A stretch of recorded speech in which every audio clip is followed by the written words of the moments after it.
My name is W. Clement Stone. As General Manager of the Napoleon Hill Associates, it is my privilege to introduce you to Napoleon Hill. How do you do? I'm very happy to have this personal visit with you. Won't you be seated, please? And now, may I request that you forget all your problems and just relax while I bring you the master key with which you may unlock the door to any opportunity that your mind can conceive. The master key consists of 17 principles, the first of which is definiteness of purpose. Right here at the beginning of our visit, I'm going to make you a promise. If you will decide definitely what you want most during your entire lifetime and write it down on paper so that I can read it, I will give you the master key with which you may open the door to the attainment of your desires, whatever they may be. The exact moment when I will deliver this master key to you will depend entirely upon when you are ready to receive it. This is the first of 13 messages that I will deliver to you. Now, in each message, I will describe the master key in terms that you will understand, if you are ready to understand. And now I shall give you the first cue as to the nature of the great master key which has been responsible for all the great successes in every calling, in every part of the world. Please listen carefully to what I have to say, because you may discover the secret of the master key in this first visit. You may get your first cue as to the nature of the great master key when I tell you that psychologists have discovered a natural law which is the very foundation of all personal successes. And I can describe it to you in one short sentence so you can understand it. Whatever the mind can conceive and believe, the mind can achieve. Isn't that a profound statement? You will notice that it says nothing about the need for education, but simply that whatever your mind can conceive and believe, your mind can achieve.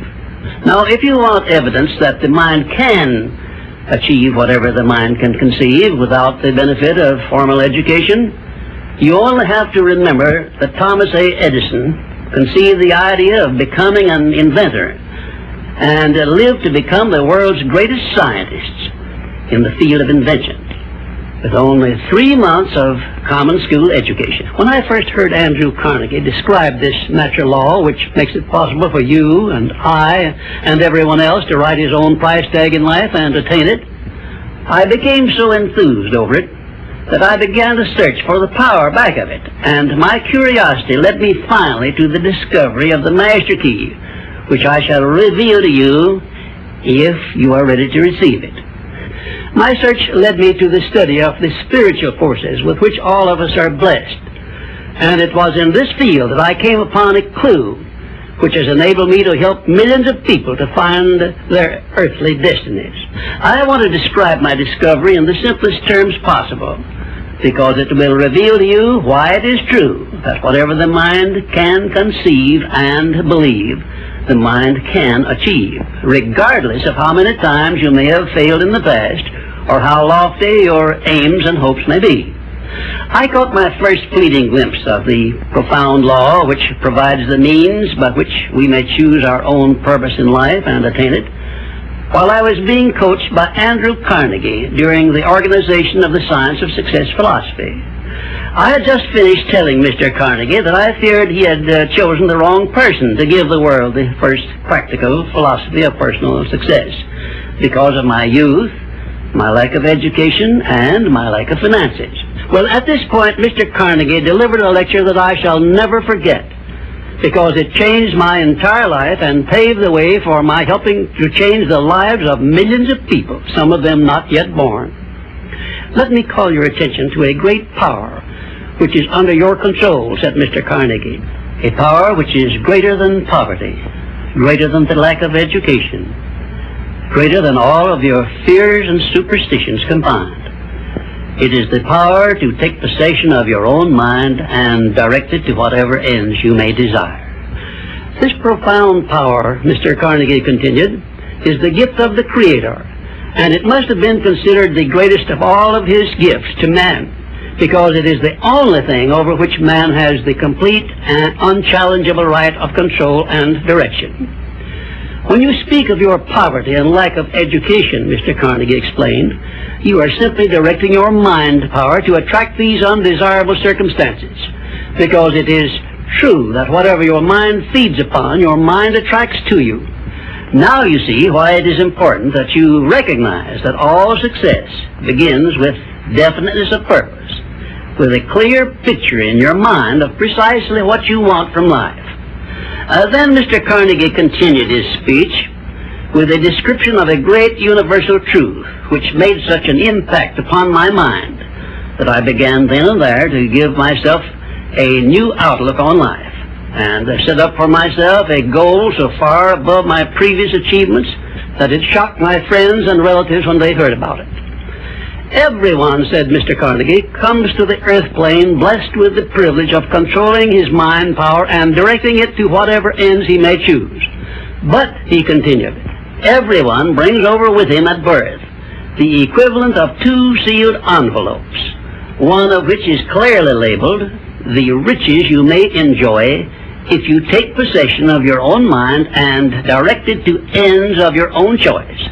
And the other is labeled, the penalties you must pay if you neglect to take possession of your mind and direct it. And now let me reveal to you, said Mr. Carnegie, the contents of those 2 sealed envelopes.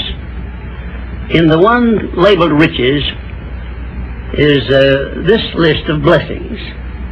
1, sound health. 2, peace of mind. 3, a labor of love of your own choice. 4, freedom from fear and worry. 5, a positive mental attitude. 6, material riches of your own choice and quantity. In the sealed envelope labeled penalties, Mr. Carnegie continued, is this list of the prices one must pay for neglecting to take possession of his own mind. 1, ill health. 2, fear and worry. 3, indecision and doubt. 4, frustration and discouragement throughout life. 5, poverty and want. 6, and a whole flock of evils consisting of envy, greed, jealousy, anger, hatred, and superstition. Now, my mission in life is to help you and everyone who needs my help to open up and use the contents of the sealed envelope labeled riches. And the starting point from which you must take off if you wish to write your own ticket from here on out for the remainder of your life, I will describe for you in these simple instructions. 1, procure a neat pocket-sized notebook, or something on the order of this one here, loose leaf affair. And on page 1, write down a clear description of your major desire in life, the one circumstance or position or thing which you will be willing to accept as your idea of success. And remember before you begin writing that your only limitations are those which you set up in your own mind or permit others to set up for you. And 2, on page 2 of your notebook, write down a clear statement of precisely what you intend to give in return for that which you desire from life. And then start in right where you stand now to begin giving. And 3, memorize both of your statements, what you desire and what you intend to give in return for it, and repeat them at least a dozen times daily. And always end your statements with this expression of gratitude for the blessings with which you were gifted at birth. I ask not, O divine providence, for more riches, but more wisdom with which to accept and use wisely the riches I received at birth in the form of the power to control and direct my mind to whatever ends I desire. If you are not too successful or self-satisfied to accept and express this profound prayer, if you accept it and express it in the same spirit of humble sincerity in which I pass it on to you, a new and a better world will reveal itself to you. A world in which you will see reflected the circumstances and the things which you yourself have created.